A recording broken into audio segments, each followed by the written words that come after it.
Welcome everyone, my name's Creva. This is Stellaris Federations. This is the first episode of our Let's Play. There has been an episode already, but that has been mostly the character, slash nation creation, plus going over all the origins as well in that video, all the new origins. So you can go back and watch that one if you want to know what I picked in more detail. But this is the one where we play and start playing. I'm actually locked out of the music player for now, until we go through this one. If we ever knew how our people arrived on Griphonia, our histories have long forgotten it. What we do know is that just over 2,000 years ago, some inconceivable cataclysm destroyed that's fine. An inconceivable cataclysm destroyed much of the ring and killed most of the population. And that our people eventually rose from those ruins. Our civilization has grown, flourished, and now stands ready to explore the galaxy, whether again or for the first time. But despite all our progress, we still have a long way to go before we can understand and repair the Ringworld, which is our home. A representative democracy that is Fanatic Egalitarian and Xenophile. We have a diplomatic corps and a meritocracy because we want to make friends and, merit is the most important thing in our empire. Savannah preference, intelligent, thrifty, nomadic, solitary, and unruly. Now, here we have Griphonia. Might be a slightly weird name for the main part of the Ringworld. But I do love how the Ringworlds look, you know? It's like, hey, let's plaster a part of an actual world on here. Also, this bit here is the same as this bit here. That's funny. So it basically rotates around. Now, the Ringworld doesn't rotate, but I mean the background of the world is the same. Here we have a ruined Ringworld section. It's a little bit of a desert. Oh, that's our star, Dyra. Another Ringworld section. But here's the calamity that happened to our Ringworld. At some point, somehow, a planet crashed into it. The planet is the Interloper, the charred broken remnants of what was once a planet. A massive energy surge has detonated this world's core, leaving only drifting slabs of rock, which has caused irreparable damage. An immense band encircling the system's sun, this section of the megastructure appears irreparably damaged. This one can never be repaired. Fun though, you can probably remove the... Actually, yeah, there are mining stations on it technically, so you can remove those and put habitats on them instead. That is probably a thing you can do. Anyway, what is else in our system? We have some minerals and some engineering research. Let's grab those minerals. Ooh, more engineering research, even better. You don't start with the same amount of buildable constructions in your home system as in a regular system. We are lacking the energy here. I've actually seen it as far as... I've played a couple of these already. I've actually seen it to the point where you only get the minerals, so not even the research ones. This is a nice looking sector. We have 3 entrances into it. Let's put up some research. Definitely research speed. So my research plan is usually, if it's not something we desperately need or is really good, like research speed, I will pick the increased physics research from researchers or any of the other. But research speed is probably the best. Same here. Pop growth before society research increase. And the last one. We don't need armor just yet. We don't need better corvettes just yet. So we're going to go with more engineering research from researchers. We have sent out our science ship. Let's have a look here. We are a investor and a fertility preacher. Oh wow, more food from having more food. We currently have a diplo weight of 85. That will most definitely be increasing very soon. What we will be doing is selling all our food because we make more than 100 food per month. I will show you how we are doing that in a second by going to our capital. But for now I want to build another science ship, recruit. Oh my gosh. Why do we have so many good ones? Definitely want the meticulous one. Do we get... Okay. I also want one of the archaeologists. We'll soon have more money though, so that won't be an issue.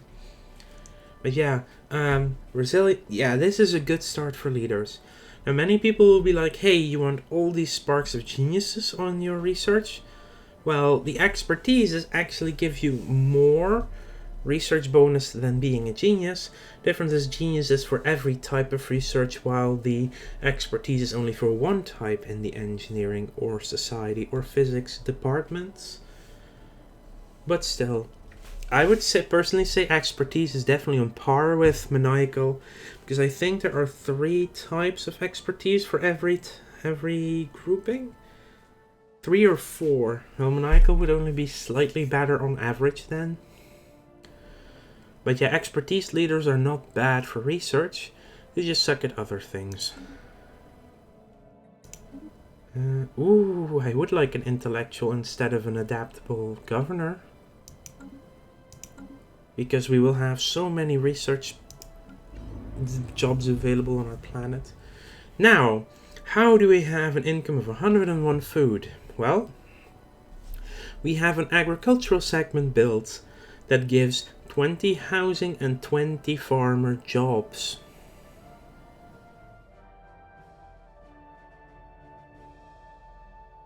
Yeah, let that sink in. 20 farmer jobs. With the standard buildings, of which one is new, the administrative offices, which gives you empire sprawl. Then that system has been completely reworked. Yeah, looking at our population, we have 17 farmers right now. Usually there would be some on generator districts and mining districts, but right now we have 17 farmers. Building more of these segments is expensive. 2,000 minerals and 100 crystals or gas or motes. The city segment doesn't cost more, but that's basically interesting as well. Base job production, 1 unity minus 25 crime, plus 20 amenities, plus 25 trade value, and plus 2 naval capacity. I believe that is counted as naval capacity, right? If you look at the strongholds. So, no, that's... Oh, that's soldier jobs then, or what? Or the... Oh, no, wait.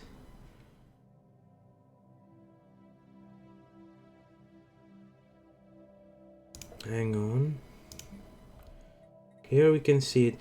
Oh, it's planetary defense armies. Okay, so 1 enforcer jobs gives you a planetary defense army. That's what that means on this one.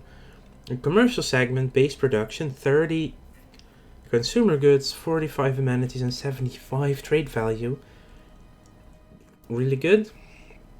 Oh yeah, research segment, a base production of 80 for every research type, because you get 20 housing and 20 researcher jobs. And 120 food baseline from the agriculture. There's so much you get from this. Anyway, it is time to unpause. We will be going at reasonably fast. Well, we're going at fastest speed for a little bit. Just pausing for some smaller things. Actually, let's go back down to fast and change up our ships a bit to my standard design.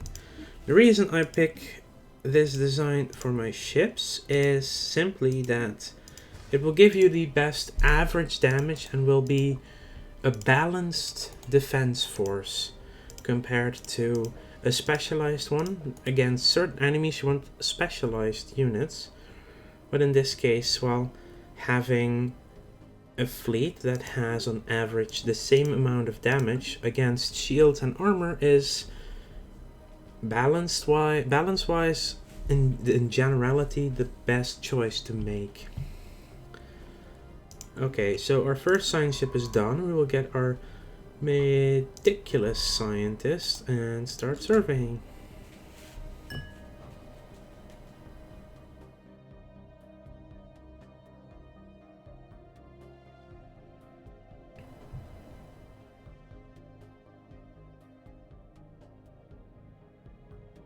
Once I have enough alloys, I will be getting more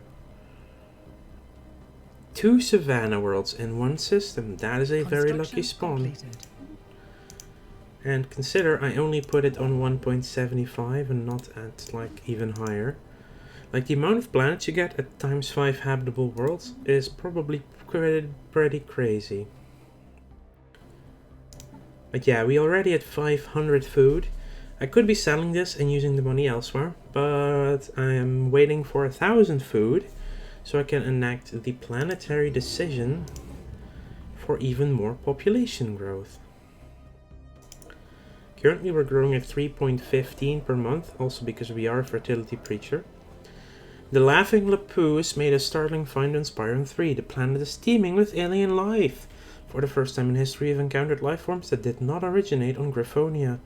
This amazing discovery has silenced those who believed we were alone in the universe. Although none of the alien creatures found on Spyron 3 are sapient, it's likely only a matter of time before we encounter beings that are.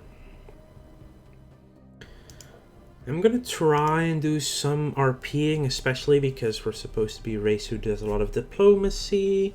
So I want to be very well known in the Galactic Council.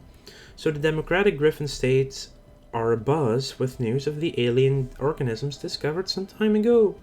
These little evolutionary marvels kindle in the Griphon people a renewed hope of first contact with intelligent beings. Construction completed. And hello, second Ringworld. We have recovered artifacts from an ancient alien civilization on Spyron 30A. Incredibly, this civilization, which apparently referred to itself as the Cybrax, seems to have been made up of machines that were linked together in some sort of collective consciousness. The age of the artifacts indicate they were active some 600,000 years ago, in this portion of the galaxy at least, but we've learned nothing of their exact origins.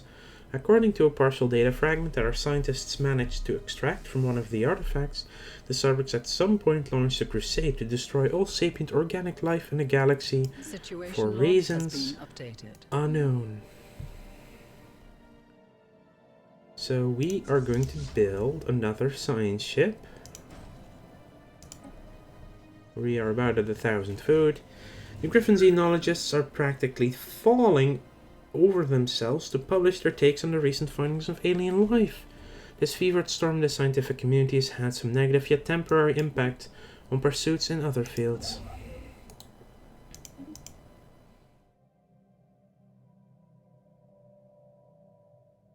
We have ourselves 1,000 food, which means let's encourage planetary growth.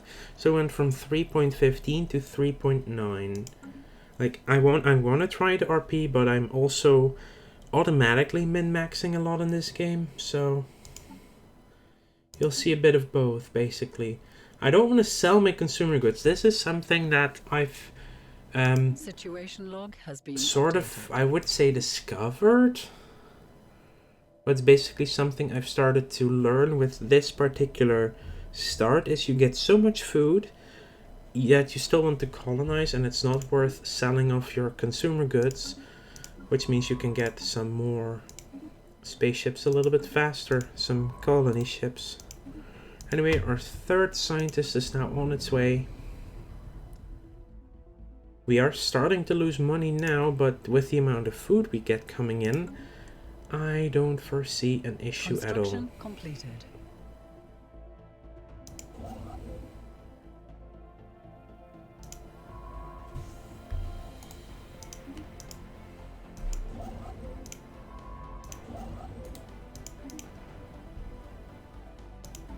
Anomalous readings registered.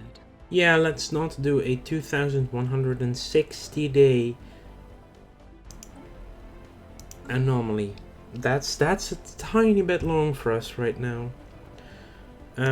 What I am going to do is move to one of the new music pieces, the Federation theme.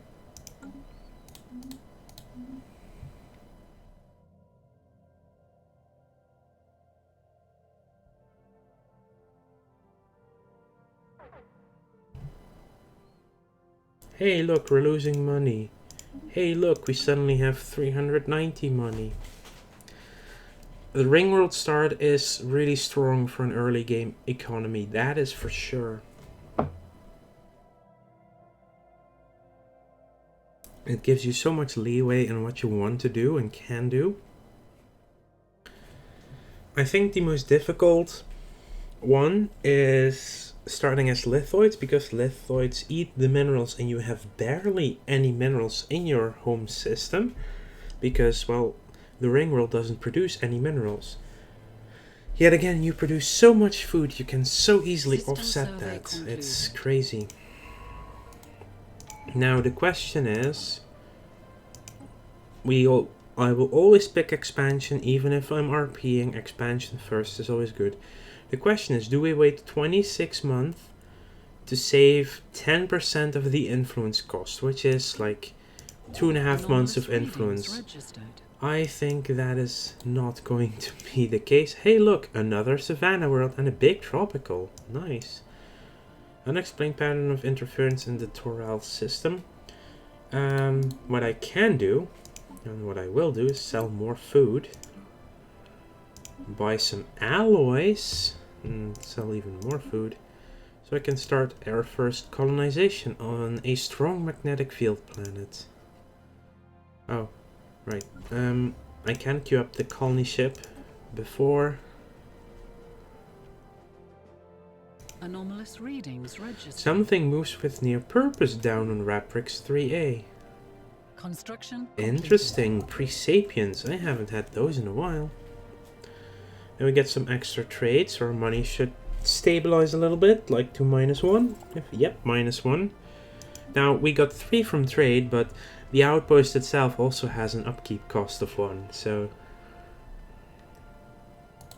We've discovered an archaeological dig site.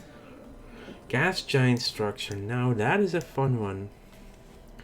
I've played this game so much, I know a lot of it by heart.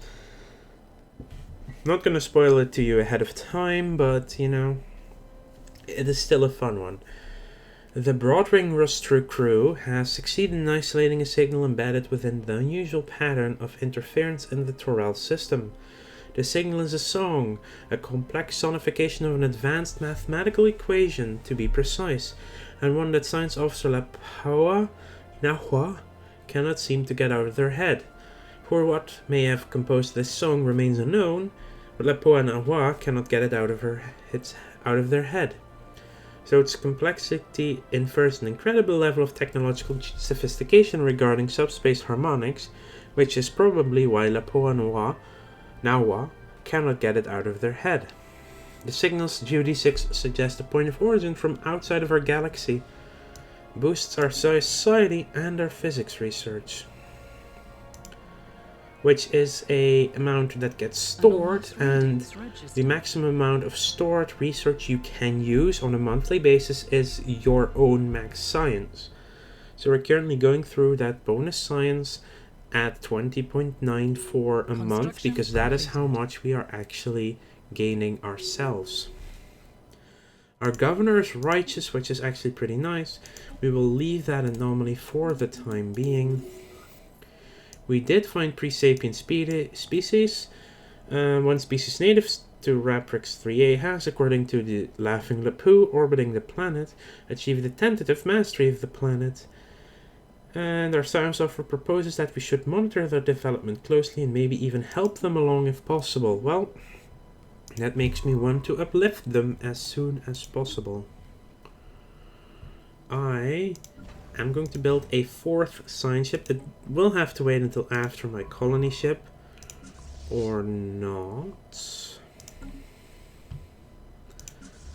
Let's just upgrade our fleet to our different designs. But yeah, I want to explore everything quickly. We have detected an anomaly. 180 days. Efforts to map the surface of this planet have identified strange mountain formation. It does not appear to be naturally formed. I think that would be the giant skeleton. Yeah, at some point, I've played this game for over 1,000 hours, which is actually conservative considering Paradox games and how much people play them. But yeah, I've seen most of everything. There are new things though with Federations outside of the obvious features. And once I get to On the Shoulder of Giant, that will also be great. I definitely want to get Raprix next, because there's another colonizable world we definitely want. They were on here, right? Yeah, the Presapiens. More avian Presapiens. They are conservative, which means governing ethics attraction is up, happiness is up, but their leader experience gain is down. Well, I will be happy to bring them into our empire as a full species by uplifting them. I will be waiting this long. Okay, our colony ship is done. And no, I want the 17 sized first. Let's go to Troru's Haunt. If you have any suggestions on what to rename our planets, please let me know in the comments below, because that might be very fun to do, you know. And let's see. Oh gosh, let's first sell off some food, so we could maybe hire 2 leaders. Let's get the resilient one and see. Okay, nothing special popped up here, and these 2 are already 47 and 50, and we have an archaeological person, so we are going to go with Lapoa Semu. Did we already have a yeah, we have Lapoa Semu and Lapoa Nahua. And that's all the Lapoas we have. Okay.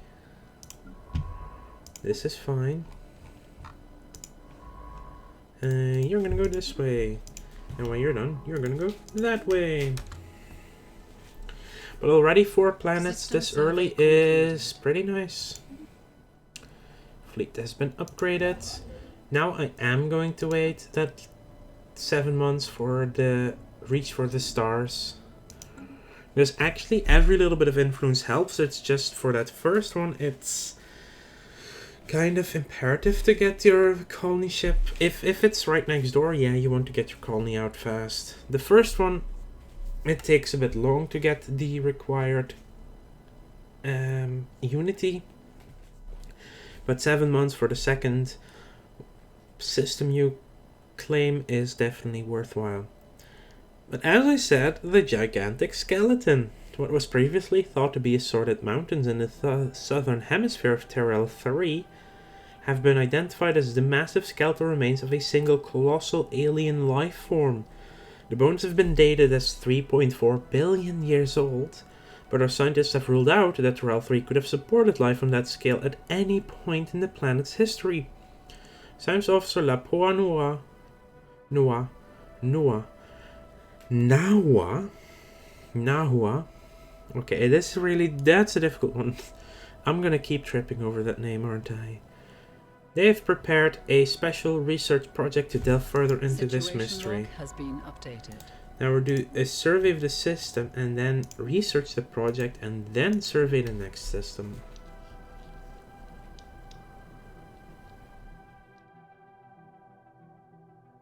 Oh yeah, another fun thing, you see our colony ship is moving reasonably slow, right? Like the science ship, we sent them both at the same time while the game is paused. You see the difference in movement here. The Calamitous Birth colony ships for the Lithoid's origin, they move at asteroid speeds because they do need to crash into the planets.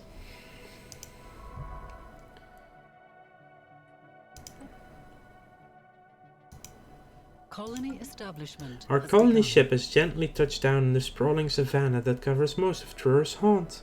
The shimmering air is dry yet pleasant, and a large herd of docile herbivores can be seen observing from a distance as our first landing site is established.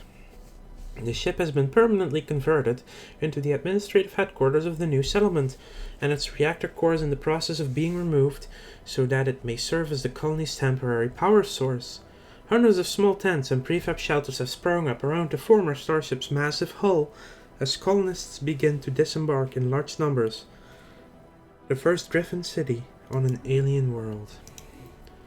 And on that note, I would like to thank you all for watching, and make sure to like this video if you enjoyed it, and subscribe to the channel if you want to keep up to date in the future. Make sure to ding that bell to get notified instantly. And yeah, let me know in the comments what you thought, what you want planets to be named. We will be able to rename Trur's Haunt, and make it bird puns, make it bird species, make it stuff birds eat. I don't know, just think of something, put it down in the comments. I would love to hear from you all.